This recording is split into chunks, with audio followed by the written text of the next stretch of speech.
Part 2, Chapter 5, Spontaneous Physical Manifestation.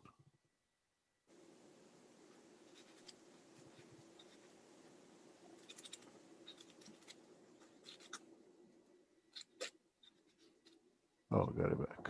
Okay. You got it? No, but at least I know what chapter we're in. I'll just watch the screen.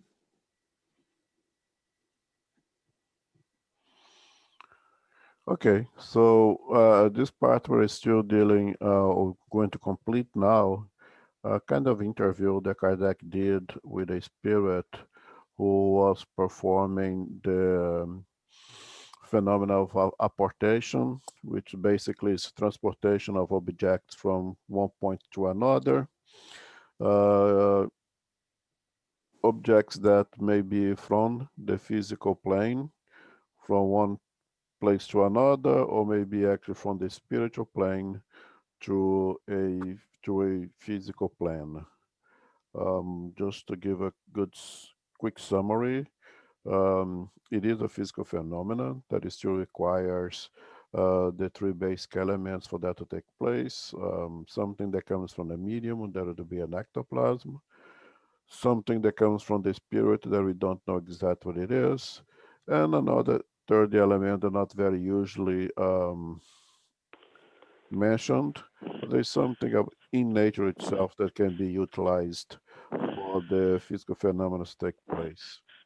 Apportation is a very complex form of physical phenomena, perhaps we could say a higher grade of physical manifestations in which only one medium is able to work at a time with the phenomena, unlikely the other physical manifestation like wrappings and the most simple ones that can be done by multiple spirits at the same time. It requires greater concentration from the medium and requires a more elevated ambient in terms of energies as well to take place. And here we have one spirit who was able to perform those apportations, and Kardec had the opportunity to interview. But this spirit, like most of spirits that perform physical phenomena, are not highly evolved because they're more highly evolved, have a perispirit or spiritual body that is by then so etherealized, so spiritualized, so to say, that it cannot really handle more gross energy, more gross matter, such as ectoplasm. So very often, those phenomena are performed by not so evolved spirit, but very often in association with a more evolved spirit who will be in command of the whole thing. The same way, let's say that a civil engineer who is 89 years old is still very good in his mind, who knows how to build things, but is not able to carry bricks anymore. Will you use stronger bodies, stronger hands to do the hard work, but he will be the mastermind behind of it. And in this case here, we have this spirit providing, answering to Kardec's questions, and with the assistance of Erastus, that will complement the answers from that spirit, or just simple correct what the spirit is saying, because the spirit is able to perform it, but doesn't really know how the whole thing is done. And the example that I used last time is we all have a cell phone in our hands. We use to perform a lot of things, but if you ask how this thing really works, what are we really doing with this instrument, most of us, at least I don't know how it really works. But we do use it. You make it perform in accordance to our needs, but we don't really know how it works. Okay, so You continue here on question 16. The Kardec put the question and the Spirit answers, and you see the remark by Erastus. And again, Erastus is one of the evolved spirits who is major part in the codification, especially in this book, the Miriam's book, is a disciple of Paul of Tarsus. Okay? Okay. Go ahead. Are there some instances that we regard as natural phenomena, but which are actually due to the action of certain spirits? Your days are filled with such occurrences that you don't understand because you have not thought about them, but which, with a little reflection, you could clearly see. Remark by Erastus: you mustn't attribute to spirits what has actually resulted from human effort. However, you should believe in their concealed and continuous influence, which produces all around you 1,000 circumstances, thousands of incidents that are required for fulfilling your actions and existence. Thanks. 17. No, thanks. Okay. So we know that we are surrounded by spirits 24/7. You know that those spirits are active. They are not, they are in a state of lethargy. They are doing things, they are performing things continuously. So it's very likely that some of the occurrences that happens around us may have a spiritual causation. Okay. But that the warning of Erastus is extremely important. We should not live our lives and considering things of coming from the spiritual nature. First of all, that require tremendous amount of research to rule out all the other possible causes. And again, to say there is a spiritual cause has to be when everything else has been ruled out. There is no other cause, then we can consider it being a spiritual cause. And once you get to that conclusion, you'll probably waste too much, a lot of time and effort doing so. But at the same time, do not disregard, do not neglect the idea that some of things that happens around us may have a spiritual cause. But we should never be living our physical life right now more concerned with the spiritual world, the things that happens coming from the spiritual world. We are here now because although we are eternal spirits, we are here now in the physical world because we belong here now, and we should take care of things of the physical world right now. I just have a comment to say when it says regarding natural phenomena. Just because it's from the spiritual world, it does not stop being natural. So everything is natural phenomena, spiritual or physical.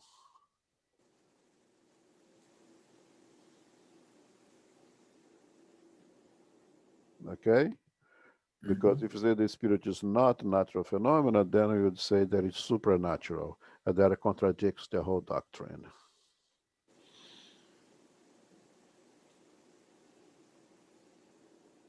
Question, comments? 17.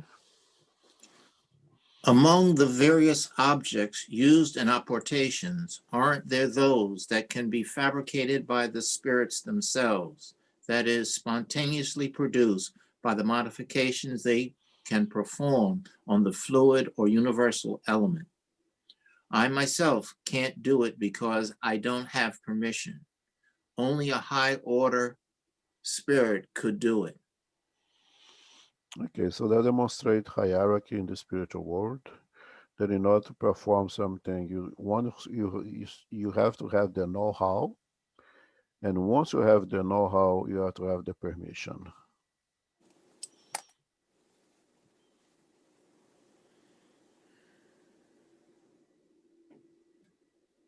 Okay.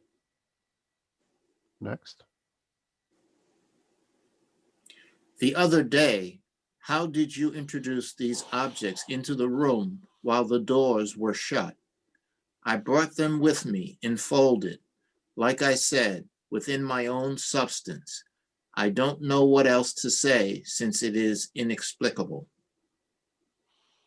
So here the Spirit goes back with the same answer back that he gave for question number 13, in which the Spirit kind of associate his own fluids with being a part of himself. So when he uses, as Erastus explained on item 13, if you could go back there and review it, when the Spirit uses his own fluid in association with the fluids from the medium, and is able to cover that object he wants to transport, the Spirit associated is unfolded into himself, which is not correct, as Erastus has already told us.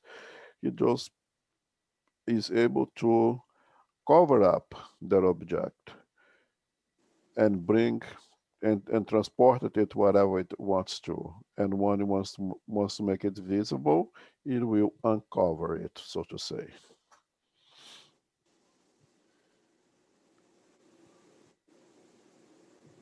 Okay, if any questions, just stop me with that. Let's go 19. How did you make objects that were invisible a moment before become visible? I withdrew the matter that had enveloped them. Remarks by Erastus. It is not matter per se that had enveloped them, but rather a fluid taken half from the perispirit of the medium and half from the spirit. Okay, so Kardec, Erasmus just make a correction that he don't want to call this fluid, this association of spiritual fluid and medium's fluid, or ectoplasm, as matter. Perhaps it is a very kind of ethereal matter, but Erasmus wants to make a point here that it's not as matter as we understand it in our science. Hey, Elmo. I was, I'm watching the series Surviving Death, and just finished the medium part. And talking about ectoplasm, one of the mediums there says the ectoplasm is pretty much it, and is taken through the orifice from the medium's body. Yep. All of them, maybe maybe the mouth, the nose, or maybe through all of them, depending the quantity that is needed. Yep. And I'm not quite sure if she said all the time, but I'm sure that she said sometimes can be rather painful. So I was, I know that we studied before, but just to remind me, so why, since it's energy, I know it's kind of a is a matter, but it's some sort of energy. Why they need to be taken from orifice, and so why sometimes can be the painful as well.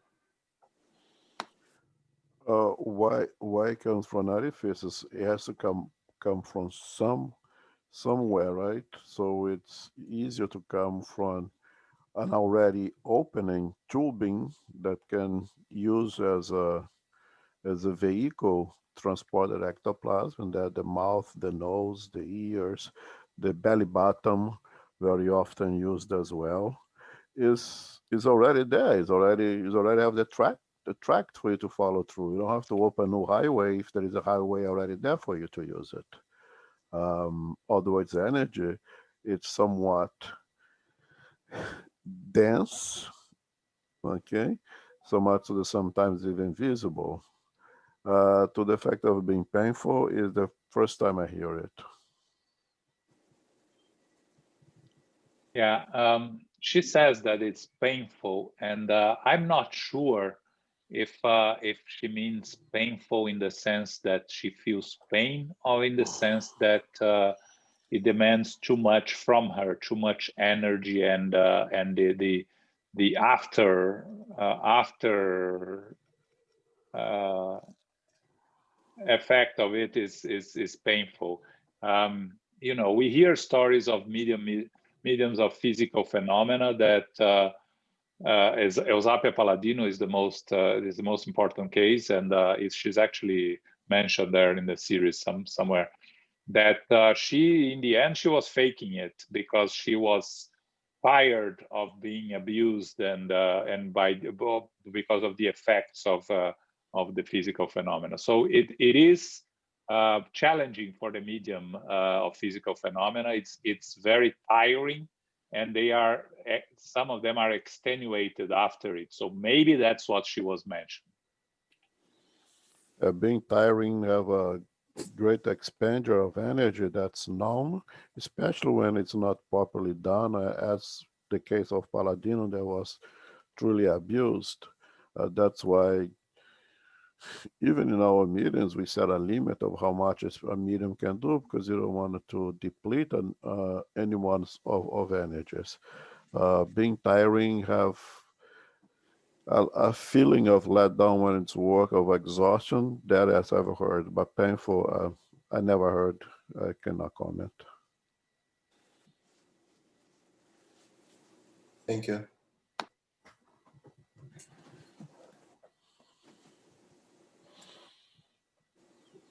Number 20, Please. to Erastus. Can an object be carried into a completely sealed place? In other words, can the spirit spiritualize a material object so that it can pass through matter? Erastus. That is a complex question. The spirit can render the object it carries invisible, but not penetrable. It cannot undo the aggregation of matter, which would be the destruction of the object.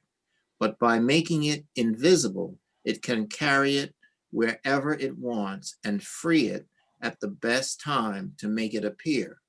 It is quite different. It is quite a different matter with objects that we compose ourselves.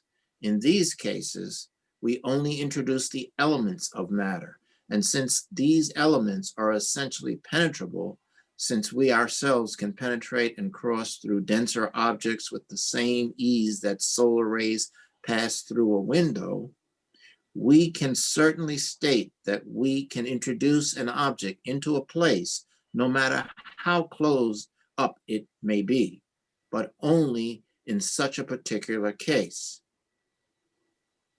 Okay, thanks.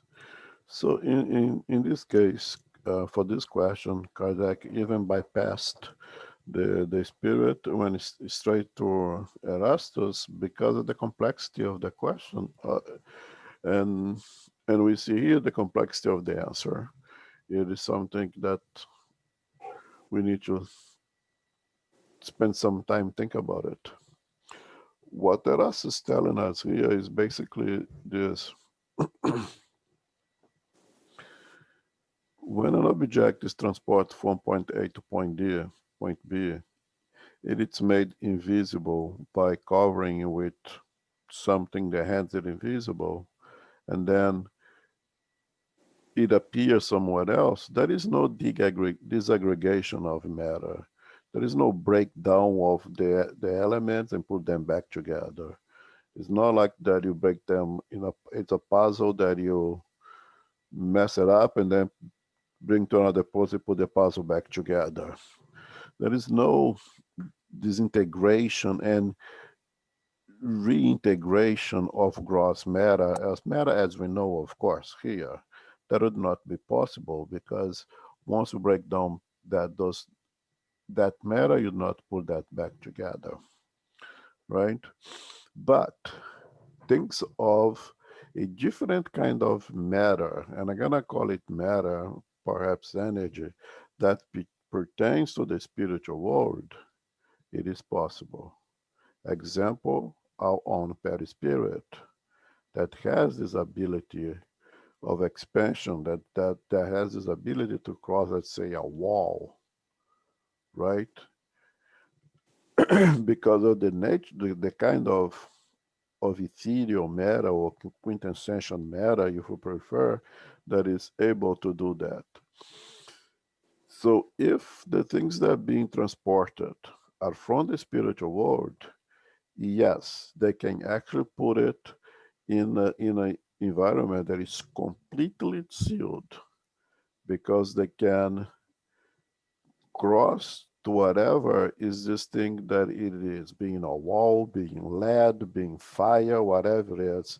They can bring those materials, those objects through that, because this kind of matter is a lot more ethereal matter that can cross through anything, such as our own perispirit. Does it make sense?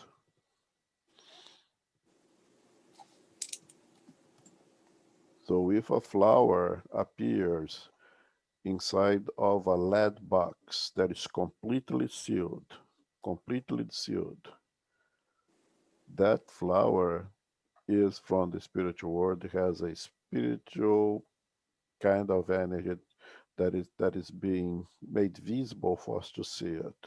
Usually it's temporary, usually disintegrates, splash splash with bright white light, it will disintegrate. Some of them sticks along for a while, but it is not possible to bring things of matter, as you know, in our physical world, to make it cross a solid matter.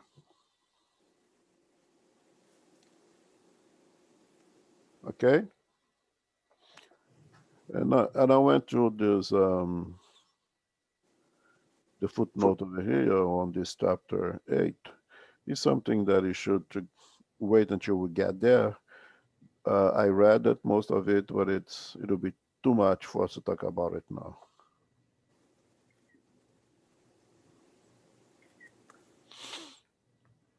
We will start now visual manifestations.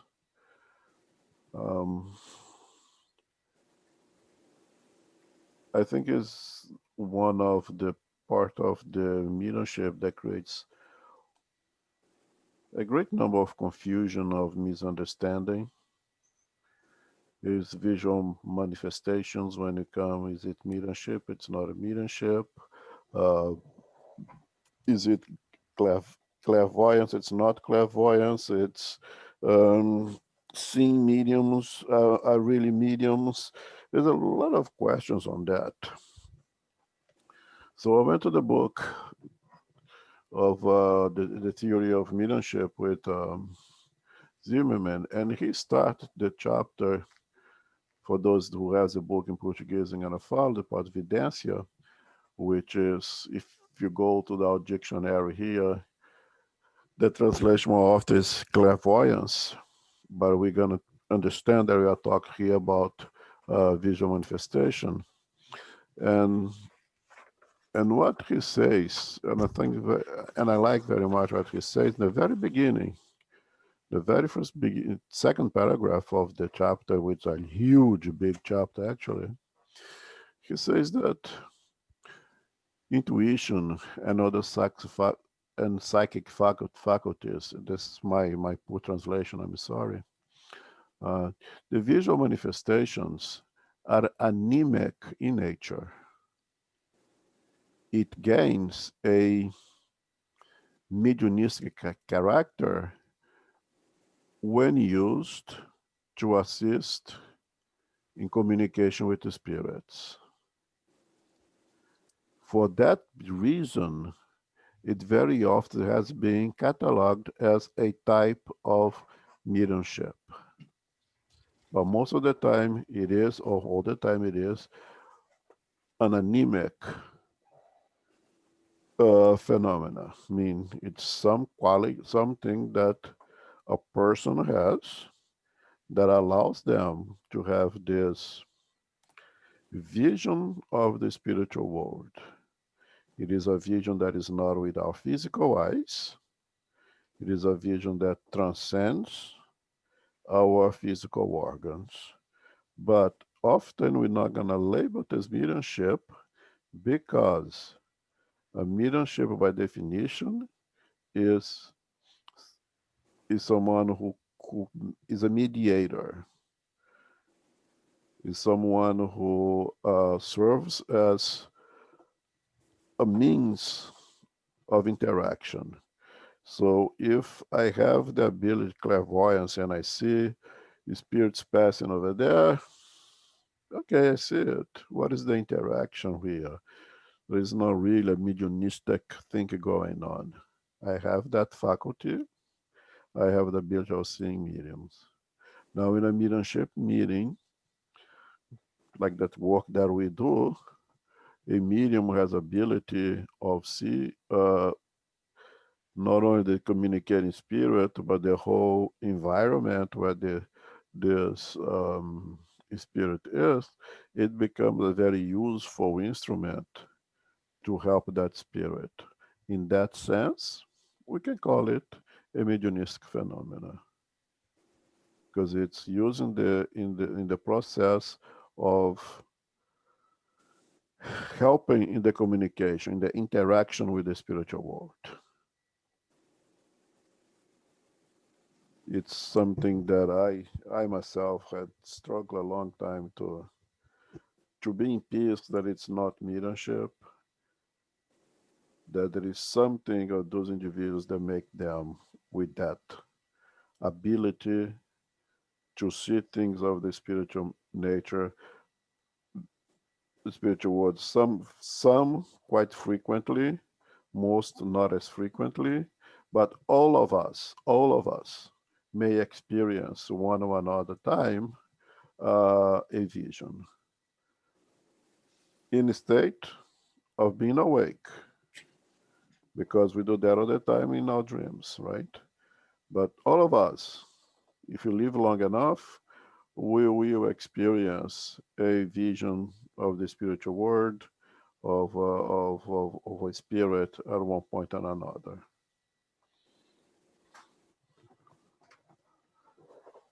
Okay,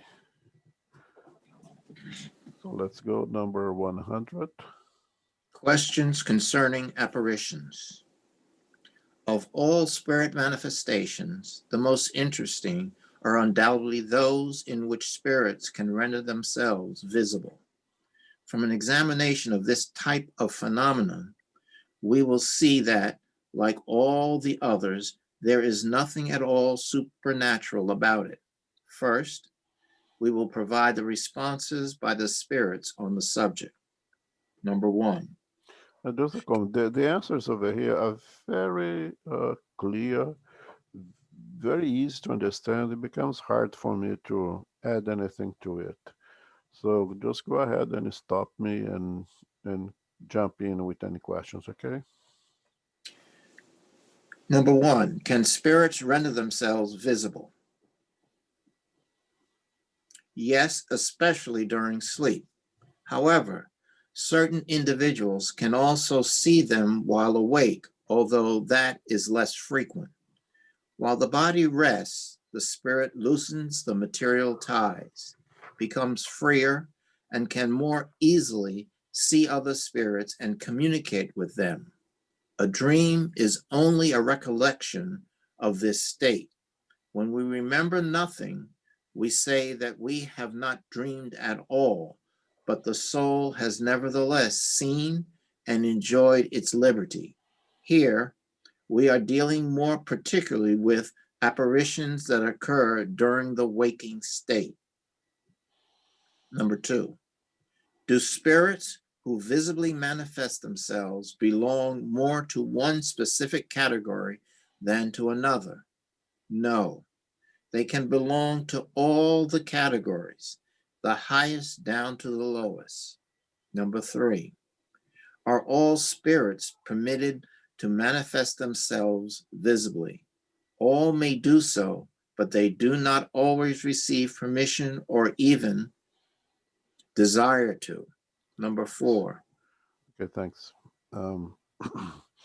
So we're going to exclude dreams for this discussion, as as the spirit put over here, because during sleep we all will somewhat disengage ourselves from the physical body, and our perispirit has more freedom, more liberty to explore the spiritual world, and we will associate with spirits. With spirits. We will see them. We interact with them. We will talk to them. This is not neither mediumship. This is not abnormal. This is not a faculty for few. It's the common for every human being. We all do that. Hey, Elmo, Yep. can I ask a quick question on the dream part? Because, well, so when we talk about dream, we're talking about us being just an spectator in the dream. Because sometimes I don't know if there is such a thing as a conscious dreaming, because you know that you are sleeping and you are aware of everything that's happening, when you wake up, you can pretty sure remember everything with details, colors, taste, everything. So is that also falls on the dream category? Yes, everything that you experience in the spiritual world during your sleep, you fall in the category of dreams. What we usually will make a differentiation is the dreams that purely a work of the brain, doing some recapping, doing some reviewing of things, doing some maintenance work. That those dreams are usually very confused with things makes absolutely no sense. But the dreams that as you described, that you are able to remember has some kind of a chronological sequence. Those are likely that we in the spiritual world live in those experiences. One thing that Jan Dolly says is velocity in the spiritual world is much greater than here. So it's very hard for us when we come back to a conscious state of mind awake to recall the dreams properly, because it happens in a very fast pace, and we have time. We have our brain have a hard time putting them together. So it's very often in our recollection of the dreams. Right now you are in point B, and the very next second you are somewhere else in point C, and you say, how is that possible? His explanation is the velocity, and he has actually a graph, a mathematical equation that shows that. Of course, it's hypothetical. That's his theory. That the life in the spiritual world is on a much faster pace than here, and that creates a problem for us to remember dreams completely with the proper chronology because of the speed in the spiritual world. But yes, if especially when you are able to remember, even if we know that we are dreaming, even when if we feel that we are watching things happening and we are just observant, that is still our experience in the spiritual world. And as the Spirit says over here, we do that just about every night. For those who sleep at night, of course. Thank you. Another thing to make a comment here is, are all the spirits permitted to show themselves? All may do it, but one thing important, not all are interested, not in interested in doing that. The same way, as I said, the spirits are right here with us, around us, but they are active. They are not in a state of lethargy. They are not confined to have interest with the physical world. Actually, spirit should be in the spirit dimension, live in the spiritual dimension, taking care of things in the spirit dimension, not be interested in showing off in the physical world. would have what for, and of course those questions will come along. But primarily, as you know, we say we in the spiritual world, there beings where all things to do over there. We have responsibilities over there. We have so much learning to do over there. We're likely not interested to be showing ourselves in the physical world. So Elmo, when the medium sees a spirit, now conscious on a meeting, whatever, when the medium sees partially, it's because the medium, that's the is on the medium. Maybe he's not fully developed, he can see everything, or is just the spirit showing what is needed for the medium. For example, sometimes you can see maybe just a face, sometimes you see a full body, as you just mentioned, sometimes you see the whole environment that's happening around the medium. So that, let's say, percentage of what the medium sees, it's how would you describe it, how much he sees? I don't understand what the percentage, but the ability of the medium to see the whole picture, part of the picture, I think is more on the medium's ability than anything else. Would a spirit only only want us to know one or another aspect, or only the face? As I said, it's possible, very much possible, but I think most of the time is the ability of the medium to expand its vision. Renato, my sister, she's also a medium, and she is capable of seeing full-on people, to the point where she doesn't know if it's actually, like the last time that this happened, it was with her boss, and his father was with him during the whole day, and she saw this old man following her boss, and she just started describe, who is this man next to you? And she described it. Look, that's my father, and he's been dead for I don't know 5 or 10 years. It's like, well, but he's here all the time. He's here all the time. It's like, so she sees a whole person. She doesn't talk to them, but she has, in a different setting, in a different place, in a different time, a different story, but not in this instance, for instance. But just I guess and Elmo is entirely correct. It depends on the ability of the medium, of how in the karma of the medium, I'll put it. And since we're, as Elmo was saying, it's hard for him to still grasp that the seeing part is not a mediumship per se. Is that something that because how you develop that, maybe the psychophony and the psychography, concentrate and everything, but on the seeing, so how one can improve in that area? Mm-hmm.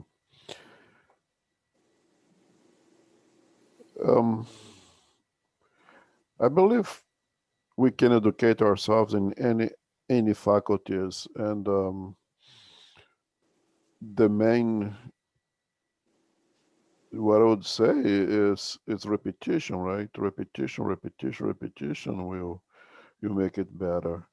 But perhaps that as much as the one specific medium we are able to develop is the ability to see faces, or see the spirit, but not the environment where the spirit is.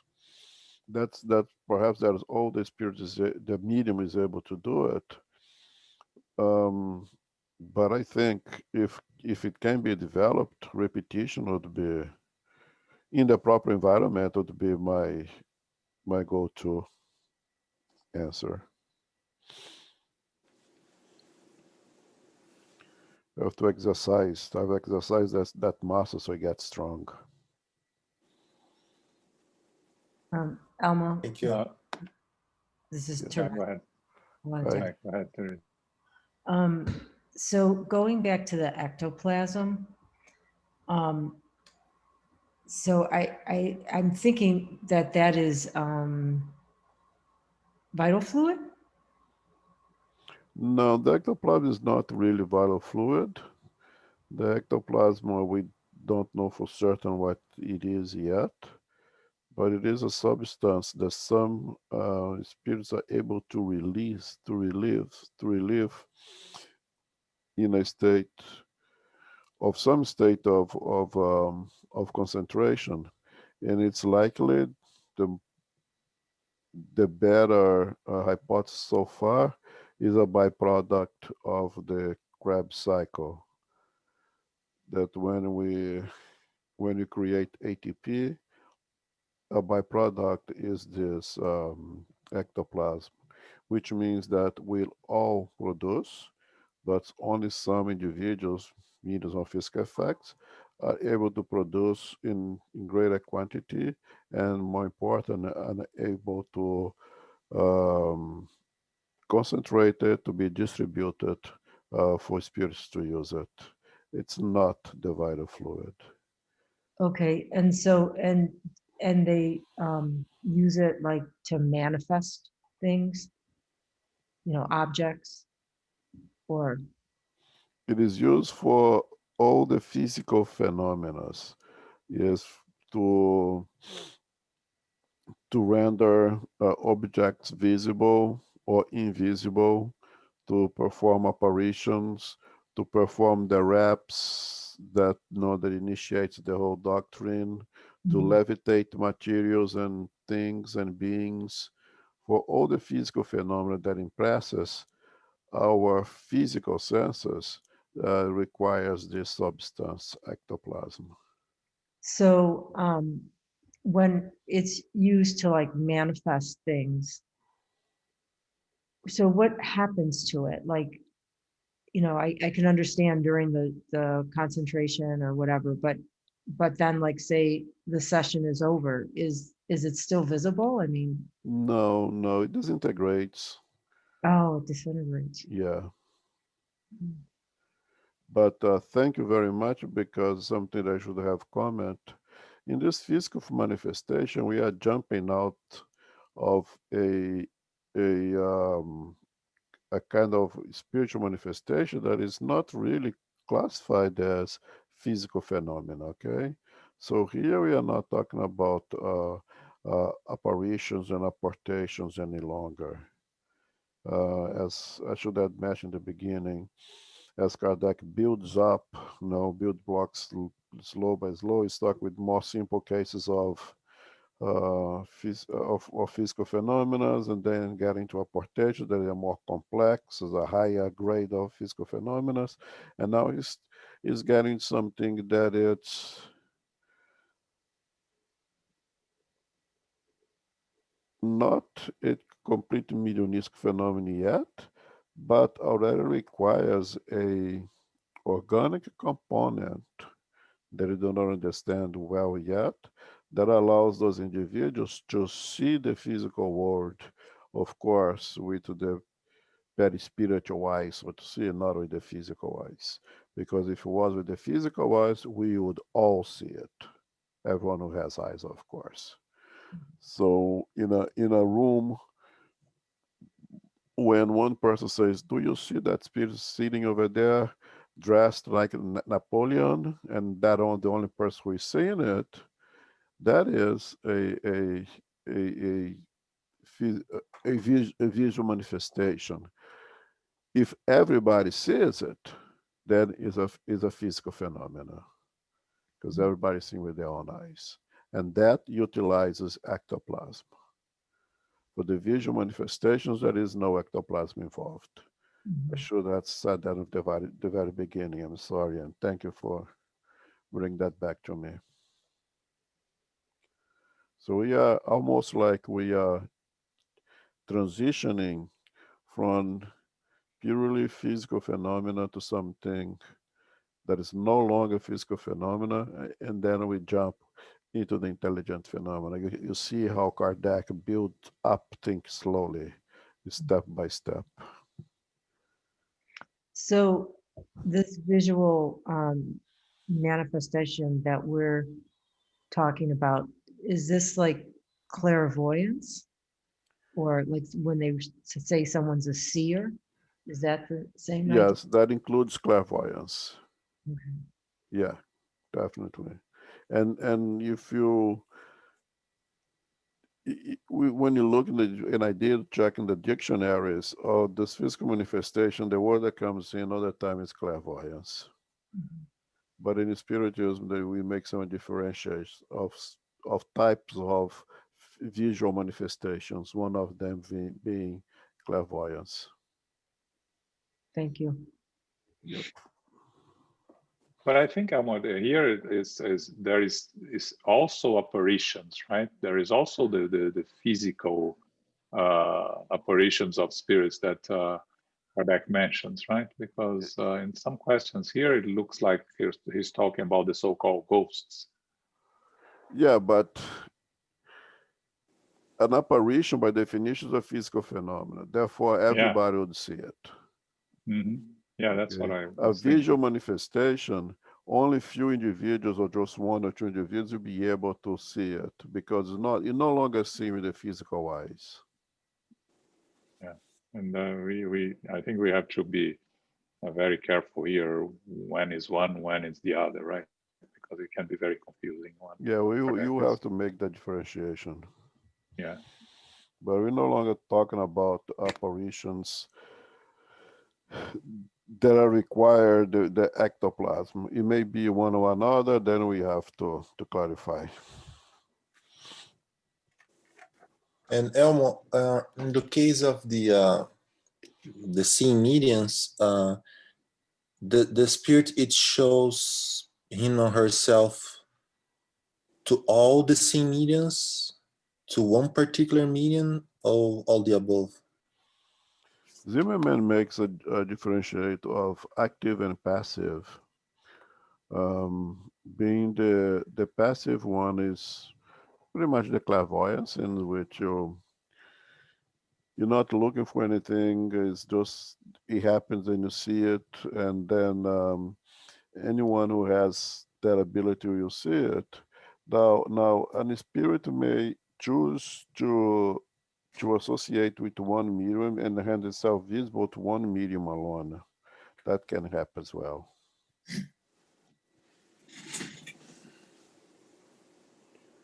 We had in our mediumship meetings, after the meeting is over, discussions that one another medium was able to see what the scene and others were not able to see it. So a spirit can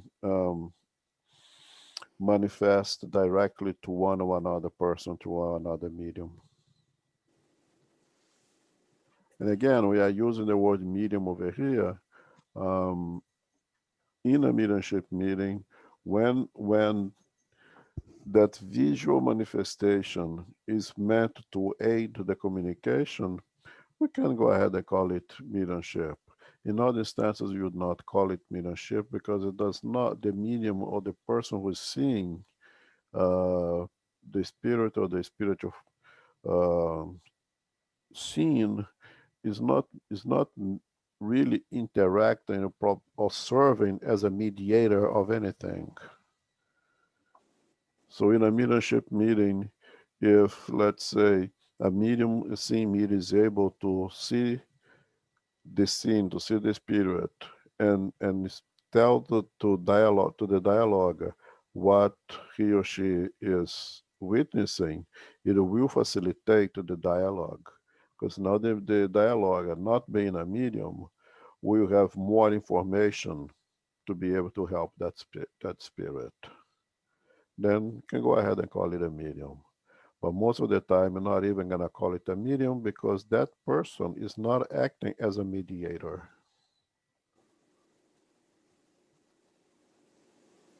And there's no interaction per speed, right? No. No. Especially in clairvoyance, there is no.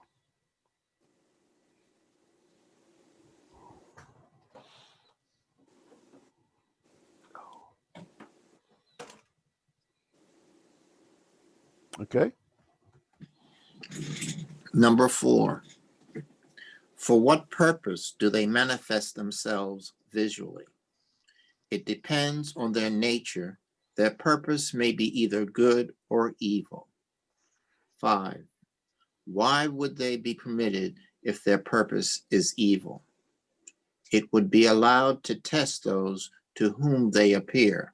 Thus, the spirit's intention may be evil, but the result may be good.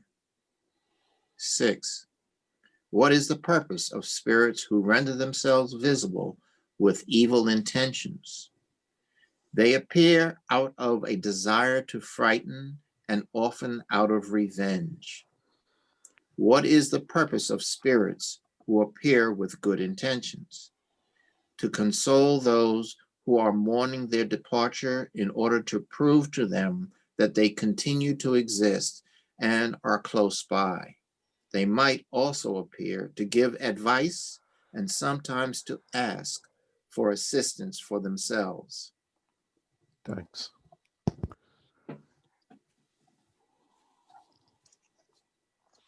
So the important thing that you're always gonna go through in spiritism is purpose, is intention, right? Intention is a big thing in spiritism. So for what purpose would spirits show themselves up to us? It usually depends on the nature of the moral evolution of the spirit. More evolved the spirit, usually we expect the intention to be good and to be for good purpose. And ignorant spirits, you'll be less less evolved intention would be a more crude. It may even be with a desire to cause frighten, and very often the spirits put here. The spirits who are seeking revenge, the spirits who has some association with us to show things that we owe them something and not back to get what they believe that belongs to them. They may try to frighten us, they may try to scare us. But for more evolved spirits, when they're trying to catch our attention, is trying to provide us some kind of message, then the best way that they find is to make them and themselves visible, or a spirit that is neither nor not uh, evil in terms of trying to harm anyone, and also not also really evolved, but in need of some kind of help, and are able to make themselves visible to us. In those circumstances, I was listening to something on this case. I usually spirits associated with us, with whom we are also have a connection. I was thinking of them. Then, if we have some kind of ability to see spirits, because you already connected with them in thought, they will show. And very often, one or another time in our lifetimes, we that don't have any kind of ostensive mediumship may have that vision, especially when you are in some kind of altered state of consciousness. If you are sick, if you are having high fever, if we are intoxicated with alcohol or some other hallucinogenics that alters our mental states, we may have those visions at a time.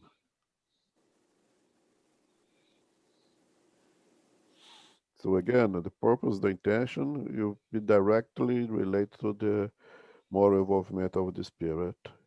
Sometimes good, sometimes bad, and sometimes a spirit in need who will show up to us, but often those are the spirits that we have some kind of association with them already.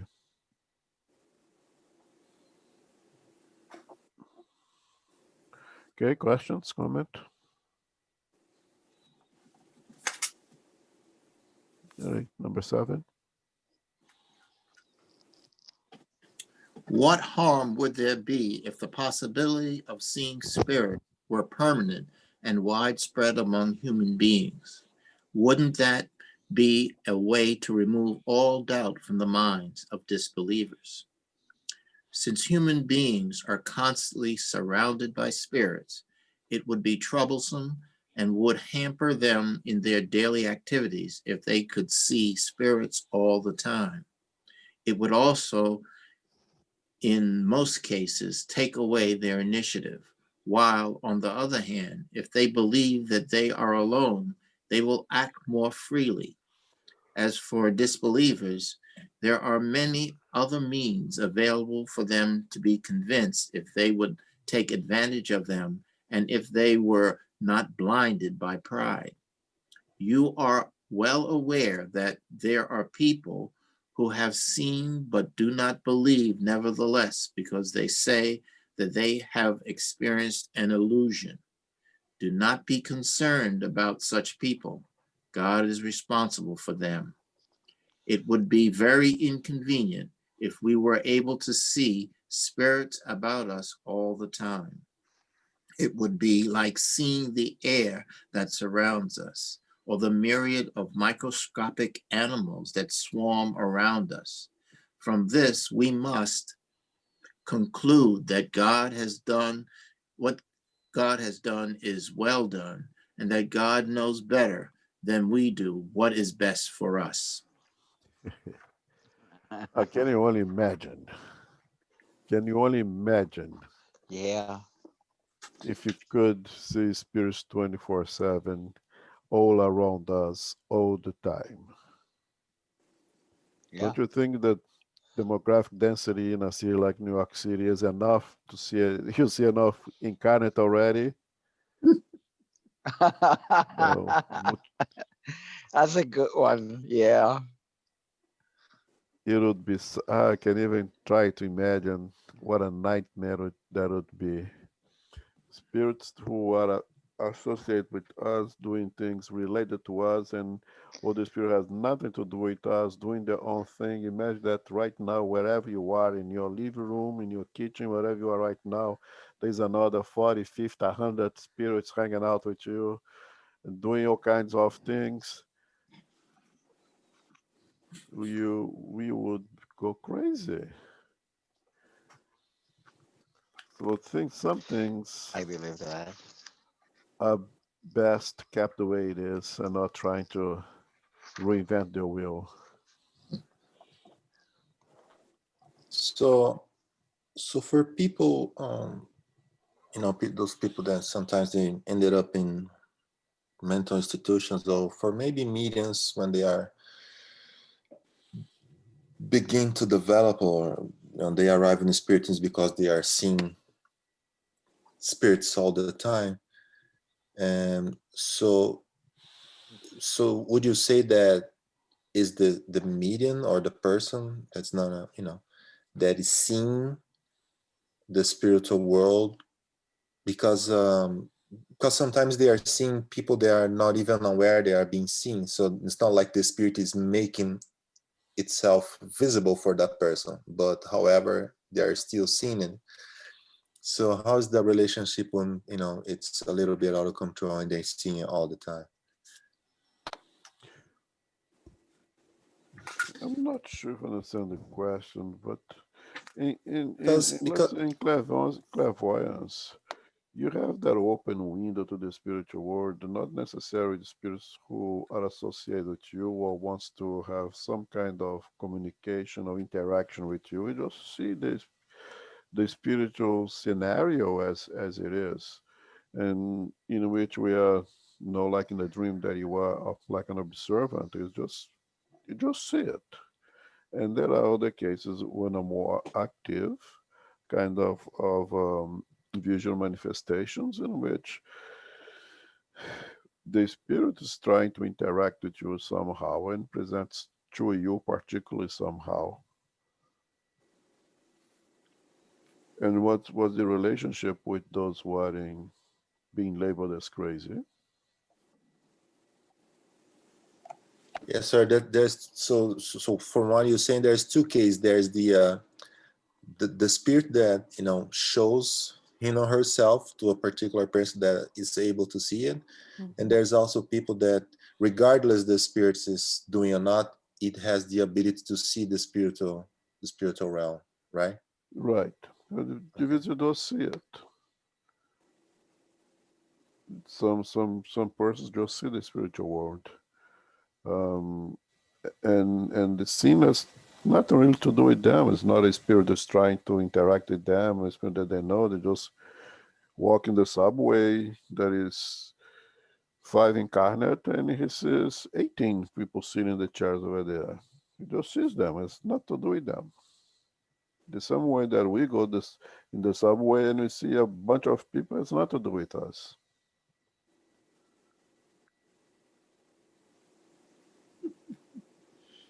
Thank you. It might be difficult. I mean, it's might be challenged to have this ability and see things in that way. At one point in the life of Chico Xavier, that he couldn't even distinguish incarnate from discarnate anymore. Just so many spirits that you'd have conversation with them, think they were incarnate, because what's so common, so his mediumship was so potent, they could not even distinguish them anymore. Are there people out there with the same kind of ability but have no idea of what's happening to them, or what they are, the ability that they have, and may look for pharmacological treatment and may look for psychiatric treatment and end up being labeled as schizophrenic? I'm not saying that they may are not schizophrenic, but are there perhaps individuals with such an ability that is being misdiagnosed out there? I think it's very possible. Elmo, in some of the earlier books we've read, there were discussions of the silver cord, as though some could see the silver cord on individuals. Is this not the case?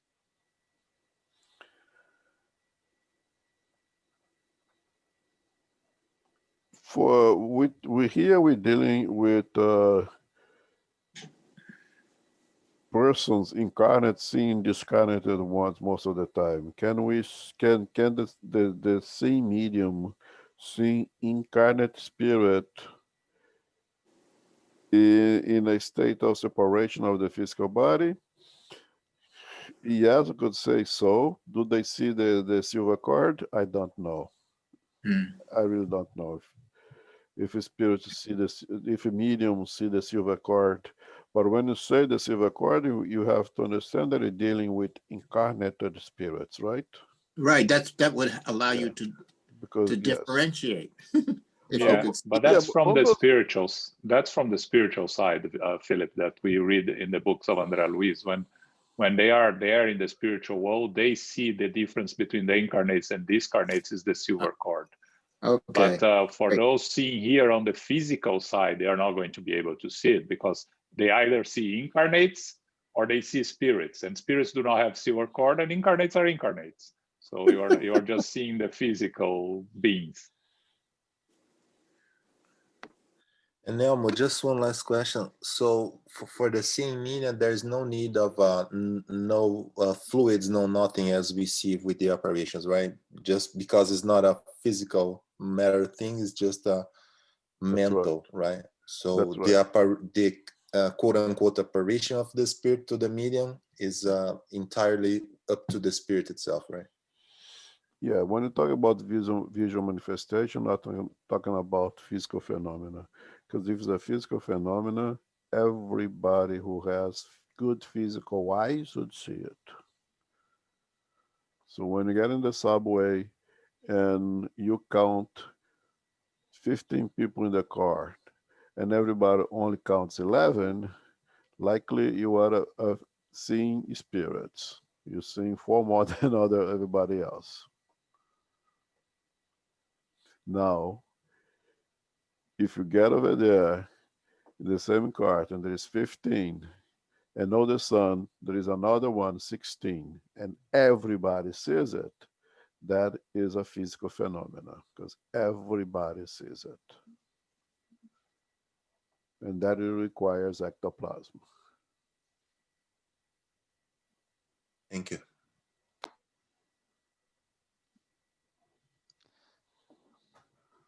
Okay. Wow.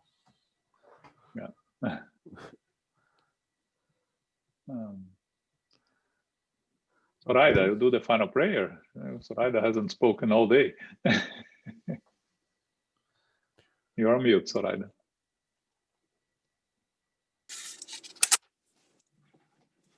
We can't hear you, Zoraida. Apparently we won't be able to hear you.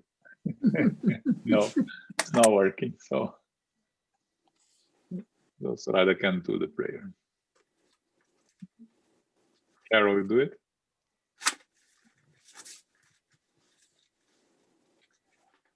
Sure.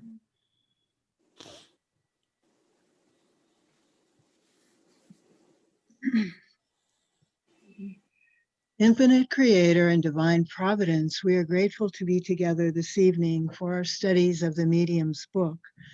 We are grateful for the more technical details that we have received and the differentiation among different aspects of mediumship and visualization.